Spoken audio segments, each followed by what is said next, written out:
Welcome to top news. విశాఖపట్నంలోని చిన్న ముషిడవాడలో శ్రీ శారదాపీఠ వార్షికోత్సవాలు నిర్వహించనున్నారు. ఈ నెల 15 నుంచి 19వ తేదీ వరకు ఈ ఉత్సవాలు జరపనున్నారు. ఫిబ్రవరి 15న చండీ యాగంతో శారదాపీఠం వార్షికోత్సవాలు ప్రారంభం కానున్నాయి. చివరగా ఫిబ్రవరి 19న రాజశ్యామల యాగం నిర్వహించనున్నారు. కాగా శారదాపీఠం వార్షికోత్సవాలకు రావాలంటూ ఏపీ సీఎం జగన్ ఆహ్వానించారు. శారదాపీఠం ఉత్తరాధికారి స్వాత్మ నందేంద్ర సరస్వతి తాడేపల్లిలోని సీఎం క్యాంపు కార్యాలయానికి విచ్చేశారు. సీఎం జగన్ కు శాలువా కప్పి సత్కరించి తీర్థ ప్రసాదాలు అందించారు. అనంతరం శారదాపీఠం వార్షికోత్సవ ఆహ్వాన పత్రికను అందజేశారు. కాగా సీఎం జగన్ వార్షికోత్సవాల చివరి రోజున విశాఖ శారదాపీఠానికి వచ్చి రాజశ్యామల యాగంలో పాల్గొంటారని తెలుస్తోంది.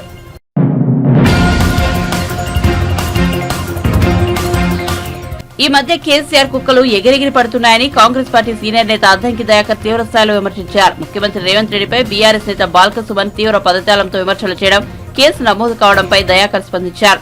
ఈ మేరకు ఆయన ఓ వీడియోను విడుదల చేశారు. కేటీఆర్ నుంచి సుమన్ వరకు కేసీఆర్ కుక్కలు మొరుగుతున్నాయని ఘాటుగా విమర్శించారు. అప్పుడే ఎగిసిగిసి పడవద్దని కాస్త వేచి చూడాలని సూచించారు. ప్రజలు మిమ్మల్ని చెప్పు తీసుకుని కొట్టినా మీకు బుద్ధి రాలేదు, ఇక రాదు కూడా అని విమర్శలు గుప్పించారు. బీఆర్ఎస్ రాజకీయంగా చచ్చిపోయిందని, ఆ కారణంగానే ఇష్టారీతిన మాట్లాడుతున్నారన్నారు. కాంగ్రెస్ ప్రభుత్వం 3 నెలలే ఉంటుందని ఒకరు, 6 నెలలే ఉంటుందని మరొకరు, ఎప్పుడు పడిపోతుందో తెలియదని ఇంకొకరు అంటున్నారని ఇవేం మాటలని నిలదీశారు. మధ్య కేసీఆర్ కుక్కలు ఎగిసెగిసిపడుతున్నాయి. కేటీఆర్ నుంచి మొదలు పెడితే సుమన్ దాకా కొంచెం ఆ గుర్ర నాయన ఎందుకు ఎగిసెగిసిపడతారు? మిమ్మల్ని ప్రజలు చెప్పులు తీసుకొని కొట్టినా ఇంకా మీకు బుద్ధి రాలే, ఇంకా రాదు కూడా.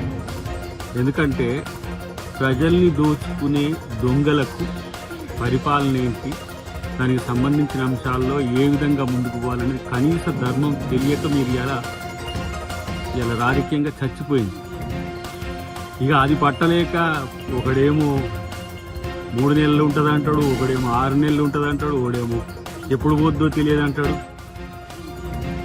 ఇలా మీ కామెంట్స్కి రెచ్చిపోకపోవడం వెనుక ముఖ్యమంత్రి ఒక వ్యూహం ఏందో, ప్రజల ముందు మిమ్మల్ని ముద్దాయిగా పెట్టాలని చేస్తున్న ప్రయత్నం ఏందో మీకు అర్థం కావట్లేదు. 2 నెలలకే తట్టుకోలేకపోయే పరిస్థితి మీకు వచ్చిందంటే మీరు ఎంత ఫ్రస్ట్రేషన్లో ఉన్నారో అర్థమవుతుంది రవి. ఇంకా చెప్పాలంటే ఇక మిమ్మల్ని తరిమేదానిక కూడా మీకు బుద్ధి రానట్టుంది. ఇలాంటి చిల్లరగాళ్ళు ఇలా ఈ రాష్ట్రానికి నాయకులైంది. ఇలాంటి చిల్లరగాళ్ళు ఇలా తెలంగాణను పాలించి నాశనం చేసింది. ఒక్కొక్కరిని తెలంగాణ నుంచి తరిమి కొట్టే పరిస్థితులు వస్తాయి, గుర్తుపెట్టుకోండి. తస్మాత్ జాగ్రత్త.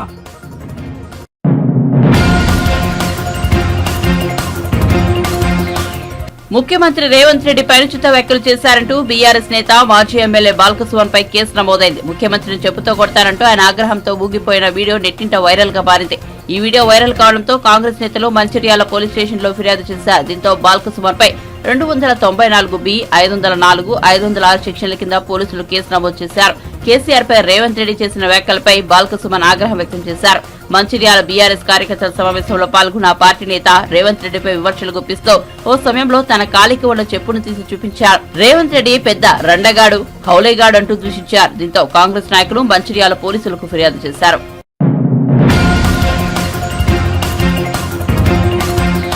వైఎస్ వివేక హత్య కేసులో నిందితుడిగా ఉన్న అవినాష్ రెడ్డి బెయిల్ రద్దు చేయాలని కోరుతూ వైఎస్ సునీత వేసిన పిటిషన్పై సుప్రీంకోర్టులో విచారణ జరిగింది. ఏప్రిల్ 22 తర్వాత వాదనలు వింటామని జస్టిస్ సంజీవ్ ఖన్నా, జస్టిస్ దీపాంతర్ దత్తా ధర్మాసనం తెలిపింది. ఏప్రిల్ 22 లోపు వాదనలు వేయడం కుదరదని చెప్పింది. ఆలోగా కేసు డైరీ వివరాలను తమ ముందు ఉంచాలని సీబీఐని ఆదేశించింది. కేసు డైరీ మొత్తాన్ని డిజిటలైజ్ చేయాలని ఆదేశాలు జారీ చేసింది.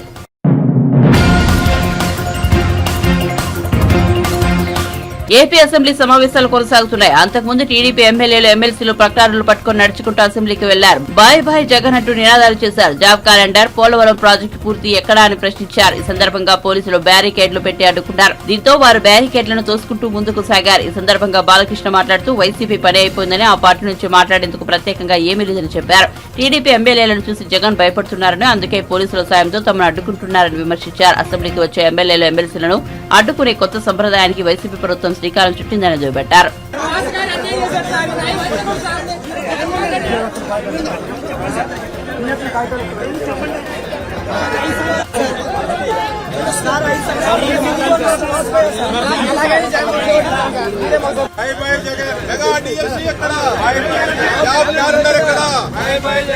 స్టీల్ ప్లాంట్ ఎక్కడ?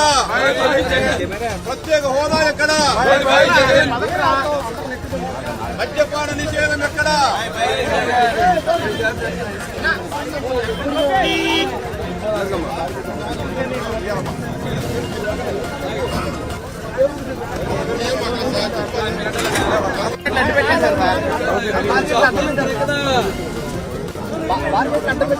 ప్రత్యేక హోదా ఎక్కడ? పోలవరం ఎక్కడ?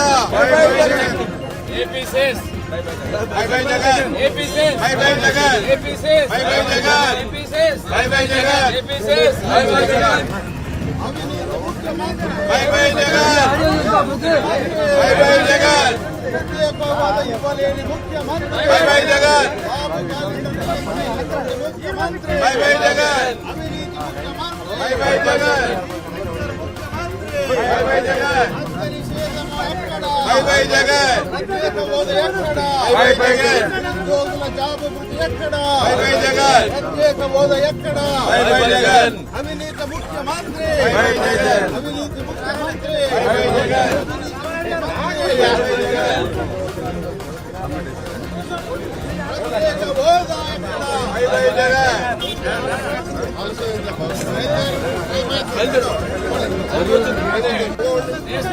ప్రభుత్వ నిరంకుశత్వం, ప్రభుత్వ నిరంకుశత్వం, ప్రభుత్వ నిరంకుశత్వం.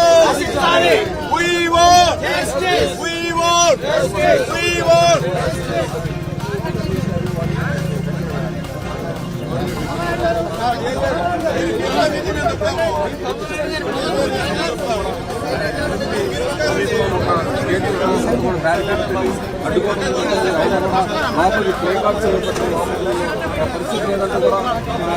ఏం రాలేదా?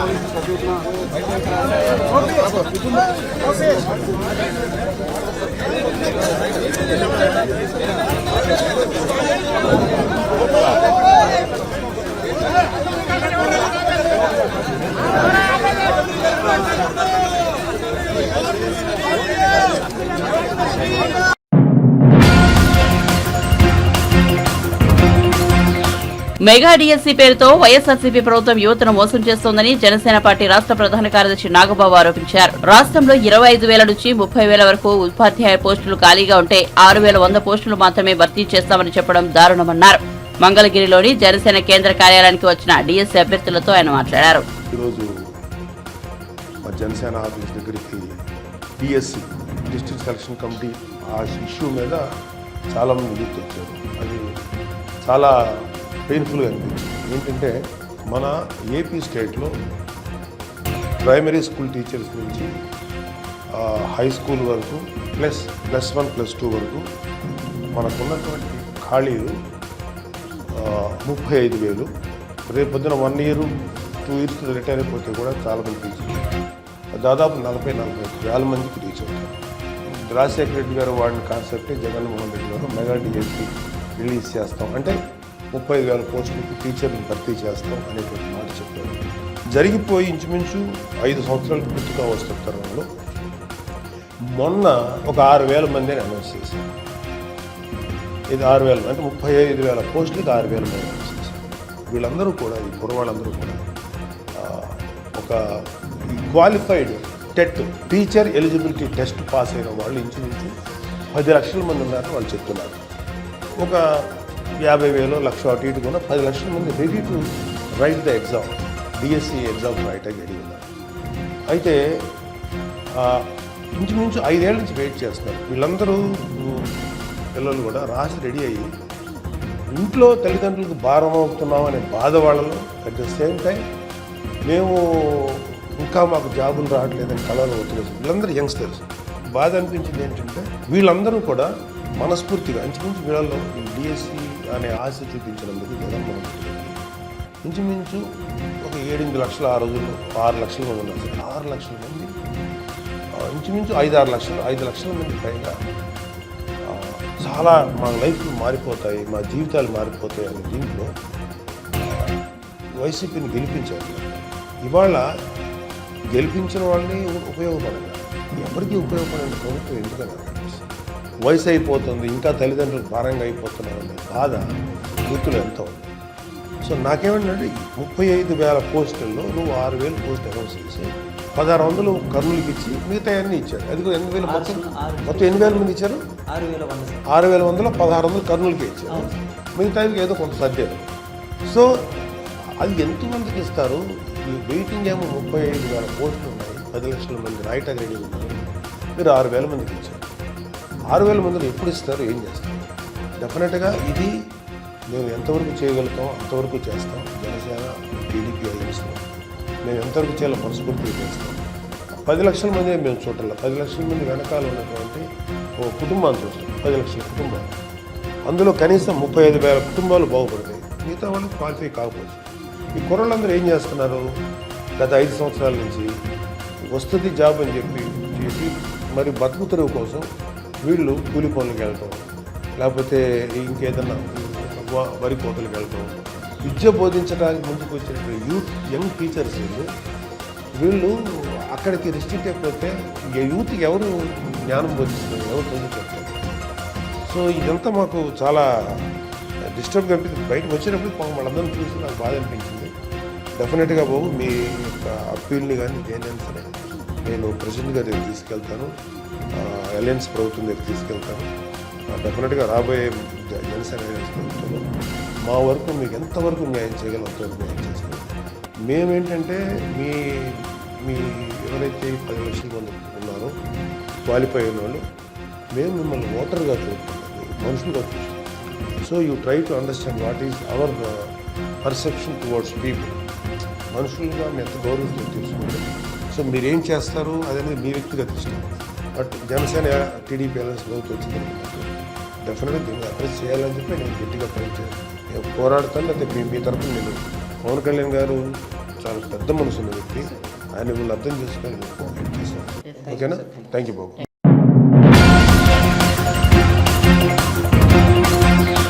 తెలంగాణ మంత్రులు సీతక్క, పొన్నం ప్రభాకర్ మధ్య సోమవారం ఆసక్తికర సంభాషణ జరిగింది. అన్నా, మీరు ఎప్పుడైనా మేడారం జాతరకు వచ్చారా అని సీతక్క అడిగారు. ఉద్యమం సమయంలో వచ్చి అమ్మవార్లకు మొక్కుకున్నట్లు పొన్నం తెలిపారు. జాతరలో రవాణా సదుపాయాల సమీక్ష కోసం మంత్రులు ఇద్దరు ఒకే వాహనంలో హైదరాబాద్ నుంచి మేడారం వెళ్తున్న సమయంలో వారిద్దరి మధ్య జరిగిన సంభాషణకు సంబంధించిన వీడియో నెట్టింట వైరల్ గా మారింది. సీతక్క ప్రశ్నించగా పొన్నం తన జ్ఞాపకాలను నెంబర్వేసుకున్నారు.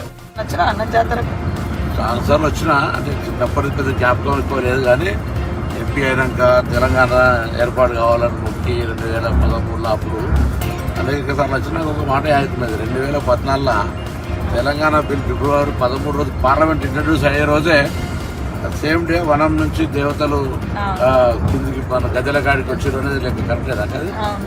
అంటే మనం 60 ఏళ్ళ నుంచి జనం ఎట్లయితే తెలంగాణ కావాలి, తెలంగాణ అంతకుముందు కూడా ఎవరు వచ్చినా బెల్లం ముద్దలు పెట్టుకొని జై సమ్మక్క సారమ్మ జై తెలంగాణ శివరాత్రి ఉంటే కూడా అనుకుంటూ వచ్చేది. ఆ తర్వాత నేను అక్కడ అప్పుడు ఎమ్మెల్యేగా ఉన్నది 2009 నుంచి 14 వరకు.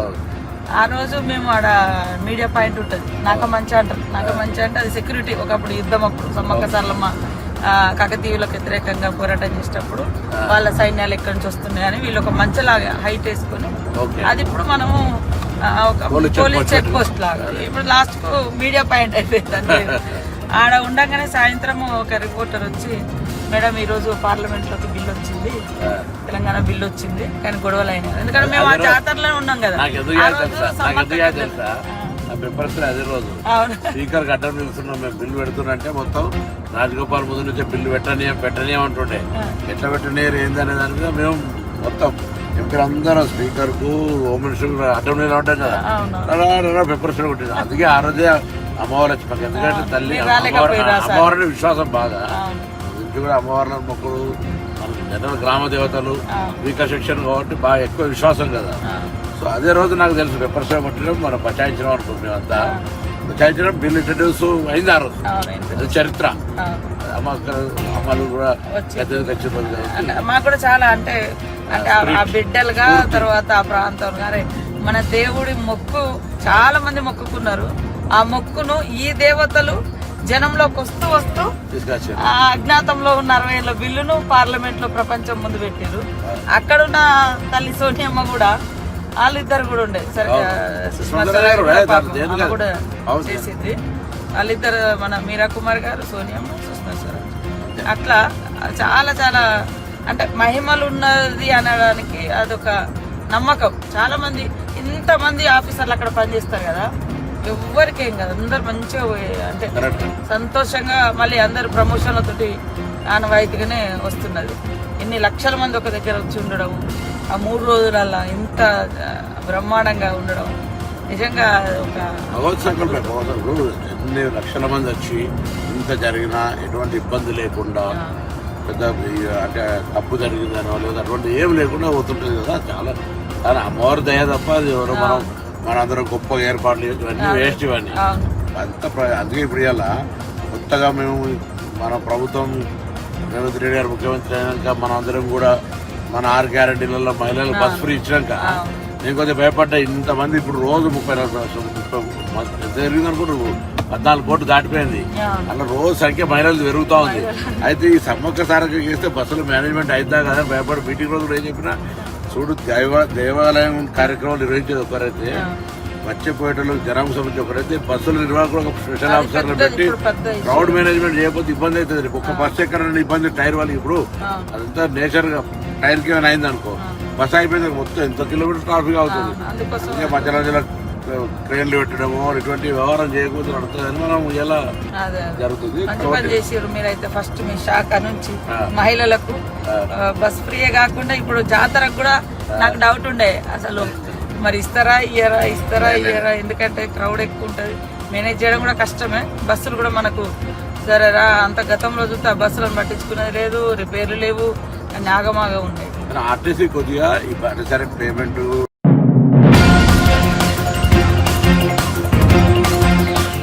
నాడు ఎన్నికల్లో లబ్ధి పొందాలన్న ఉద్దేశంతోనే కాంగ్రెస్ పార్టీ ఉమ్మడి ఆంధ్రప్రదేశ్ ను అశాస్త్రీయంగా విభజించిందని YCP MP Vijayasai Reddy దుర్మెత్తారు. Congress party ఏపీకి కోలుకోనేంత నష్టం కలిగజేసిందని, అందుకే 2014 ఎన్నికల్లో ఆ పార్టీకి నోటా కంటే తక్కువ ఓట్లు వచ్చాయని అన్నారు. ఆంధ్రప్రదేశ్ రాష్ట్రం పట్ల చేసిన మోసానికి ఆ శిక్ష పడిందని, కాంగ్రెస్ కు ఆ శిక్ష సరిపోదని, ఇంకా శిక్ష పడాలని అన్నారు. రాష్ట్రపతి ప్రసంగానికి ధన్యవాదాలు తెలిపే తీర్మానంపై రాజ్యసభలో చర్చ సందర్భంగా విజయసాయిరెడ్డి వ్యాఖ్యలు చేశారు. ఏపీ పాలిట అసలు విలన్ కాంగ్రెస్ పార్టీయేనని, ఏపీకి 10 ఏళ్ల పాటు ప్రత్యేక హోదా ఇస్తామని నాటి ప్రధాని మన్మోహన్ సింగ్ రాజ్యసభలో చెప్పారని, కాంగ్రెస్ కు నిజంగానే చికిత్సిస్తూ ఉంటే విభజన చట్టంలో ప్రత్యేక హోదా అంశానికి ఎందుకు స్థానం కల్పించలేదని విజయసాయిరెడ్డి సూటిగా ప్రశ్నించారు. విభజన చట్టంలో ప్రత్యేక హోదా అంశాన్ని చేర్చడం చేతగాని కాంగ్రెస్ పార్టీ ఇప్పుడు తమను ఎందుకు నిందిస్తోందని ఆగ్రహం వ్యక్తం చేశారు. 14 to till now has been compared with that of the misrule of Congress party between prior to that till 2014. That is 2004 to 2014, the dark rule of Congress party. Sir, the Congress party, sir, I am referring to this because the Congress party has done irreparable damage to Andhra Pradesh, which I would like to bring to the notice in my next paragraph. Sir, the Congress party may try to whitewash the past history and make their decades of misrule appear to be positive.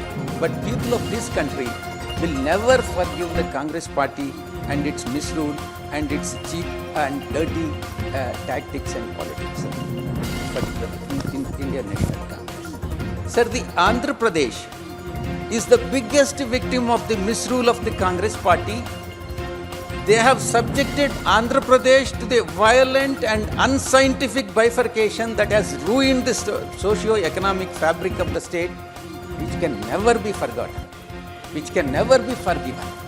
And people, I am telling you, sir, people of Andhra Pradesh will never forgive Congress party, and it is only the Congress party has gone into the history books, and it will never be able to come back to power in Andhra Pradesh, sir.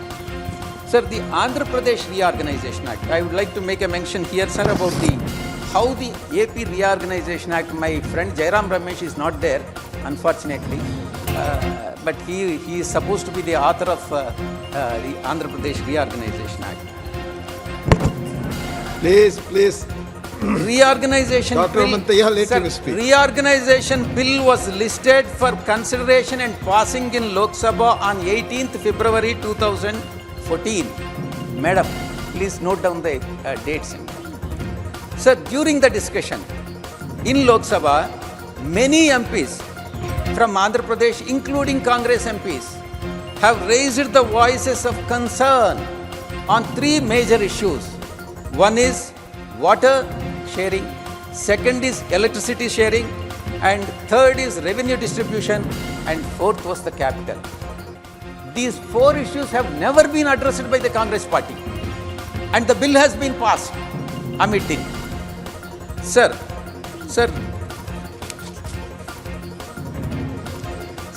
instead of giving a concrete reply for the discussion, these problems, the Congress steamrolled the bill. In fact, they have brushed aside everything. And even the concerns that have been raised by their own MPs, Congress MPs, have been brushed aside. And unfortunately, it has gone into the annals of the history. During that Congress rule, all the doors of Lok Sabha have been closed and cut off. Live telecast has been cut off, and the house has been sealed, and the bill has been passed amicably. So this is how they have ruled the country, and this is how the bills have been passed during 2004 and 14, which can never be forgotten, and it is there in the history, sir. Numerous demands, sir, in the course of discussion, numerous demands for division. Many members of Congress, own Congress party, have asked for division, and that has not been accepted by them.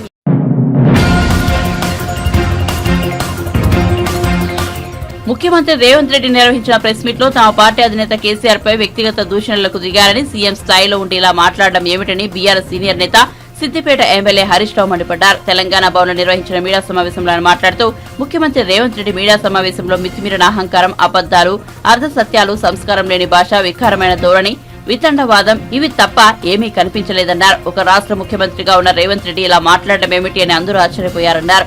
రాజకీయాల్లో వ్యక్తిగత దూషణలు ఉండవద్దని, విలువలు పెంచేలా ఉండాలని ఈ కార్యక్రమంలో పాల్గొన్న వెంకయ్యనాయుడు, చిరంజీవి సహా పలువురు వ్యక్తులు సూచన చేశారని, కానీ వారి సమక్షంలోనే రేవంత్ రెడ్డి దారుణంగా మాట్లాడారని విమర్శించారు.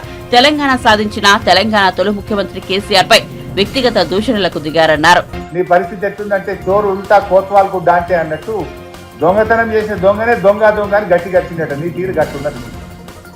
ఎవరు ఇప్పుడు అర్థమవుతుంది. ఇంతకంటే సాక్ష్యాధారం ఏం కావాలి?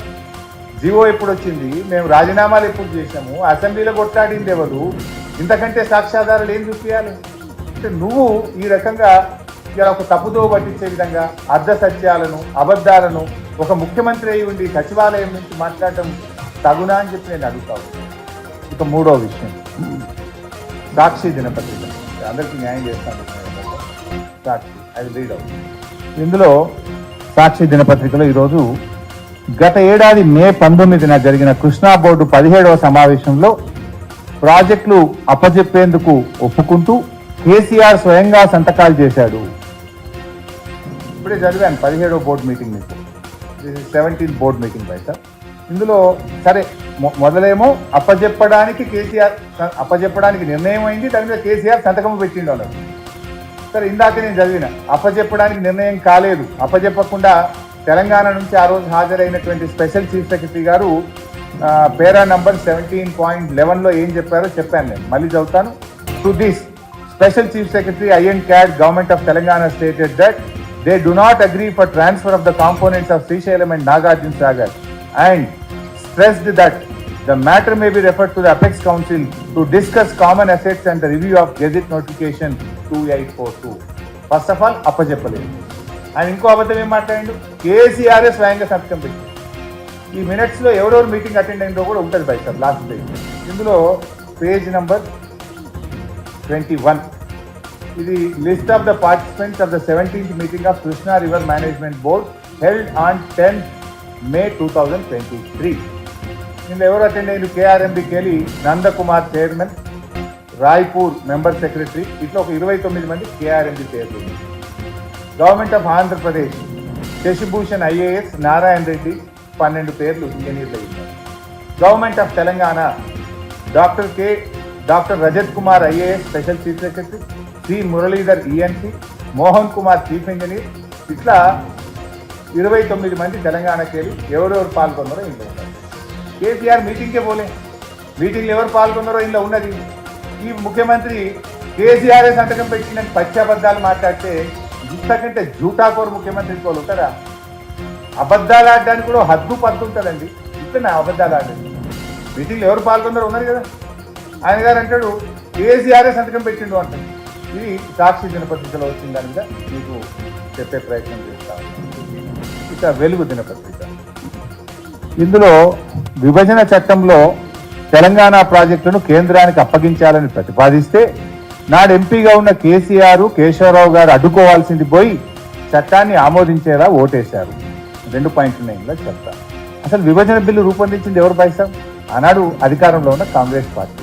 విభజన బిల్లును ప్రధానంగా జయరాం రమేష్ గారు, చిదంబరం గారు, దిగ్విజయ్ సింగ్ గారు, ప్రణబ్ ముఖర్జీ గారు వారి పర్యవేక్షణలో ఆ రోజు ఏపీ రీఆర్గనైజేషన్ యాక్ట్ బిల్లు రూపొందించబడ్డది. అఫ్కోర్స్ ఇది రేవంత్ రెడ్డి గారికి తెలిసే అవకాశం లేదు. ఎందుకంటే ఆయన అప్పుడు తెలంగాణ ఉద్యమంలో లేడు, అంతకంటే కాంగ్రెస్ పార్టీలో లేడు. ఆయన అప్పుడు తెలంగాణ రాష్ట్ర ఏర్పాటును వ్యతిరేకిస్తూ 2 కళ్ళ సిద్ధాంతంతో చంద్రబాబు నాయుడు గారు ఢిల్లీలో ఆమరణ నిరాహార దీక్ష చేస్తే ఆమరణ నిరాహార దీక్ష శిబిరంలో ఉన్నాడు రేవంత్ రెడ్డి గారు. అందువల్ల ఆయనకు ఈ బిల్లు ఎవరు తయారు చేసిండ్రు, ఈ బిల్లును ఎవరు ప్రవేశపెట్టిండ్రు అనేది ఆయనకు తెలిసే అవకాశం లేదు. కానీ కనీసం మాట్లాడేటప్పుడు తెలుసుకోవాలి కదా బయట. ఆ బిల్లు ఏంటిది? ఏపీ రీఆర్గనైజేషన్ యాక్ట్, తెలంగాణ రాష్ట్ర ఏర్పాటు మీద లోక్సభలో పెట్టే బిల్లు అది. ఆ బిల్లులో ఎక్కడో ఒక దగ్గర కేఆర్ఎంబి అనేది ఒక పారాగ్రాఫ్ ఉండొచ్చు. మొత్తం 4 కోట్ల తెలంగాణ ప్రజలు లోక్సభలో తెలంగాణ బిల్లు పాస్ అవుతుందా పాస్ కాదా అని ఉత్కంఠతతో, నరాలు దిగే ఉత్కంఠతతో రాష్ట్ర ప్రజలందరూ చూస్తూ ఉంటే తెలంగాణ ఆమోదానికి కేసీఆర్ ఓటు వేయాలన్నా వద్దా? ఏ వితండవాదం ఇది? బిల్లు తయారు చేసింది కాంగ్రెస్ పార్టీ, బిల్లును ప్రవేశపెట్టింది కాంగ్రెస్ పార్టీ, బిల్లును ఆమోదించింది కాంగ్రెస్ పార్టీ. మీకు లేదా బాధ్యత? మరి మీకు లేదా బాధ్యత? మా మీద ఏదో నువ్వు బురద తల్లి ఒక వితండవాదాన్ని నువ్వు పెట్టి అసలు ఆ బిల్లు దేంది? తెలంగాణ రాష్ట్ర ఏర్పాటును చేస్తూ లోక్సభలో పెట్టిన బిల్లు. అందులో ఏమేమి కాంపోనెంట్లు 10 కాంపోనెంట్లు ఉన్నాయి. ముందు తెలంగాణ రాష్ట్రం తీసుకోవాలన్నా మేము దీనికోసం ఆగాలన్నా? మోర్ దాన్ దట్, బిల్లు తయారు చేసింది కేసీఆర్ తయారు చేస్తాడా, ప్రభుత్వం తయారు చేస్తుందా? ఆనాటి కేంద్ర ప్రభుత్వం తయారు చేస్తుంది. అందరికీ తెలుసు జయరాం రమేష్ తయారు చేసిండని. కానీ దాన్ని ఏదో కేసీఆర్ చేసిండ్రు అనే విధంగా మా మీద బుద్ధి చల్లే ప్రయత్నం.